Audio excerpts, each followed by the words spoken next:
Sino pa ang nagmalasakit? Siya ngayon'y pinapahirap. Pilipinas ay lumuluha, hustisyang sigaw ng madla.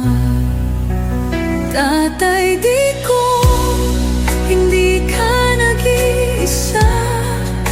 Milyon-milyong puso ang kasama. Ang bayang minahal mo ng tapat, hindi kailanman lilimot sa iyong hirap.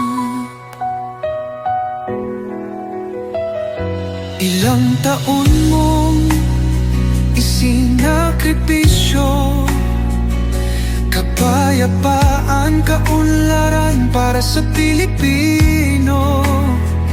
Ngunit ngayon'y dinadala sa dayuhan.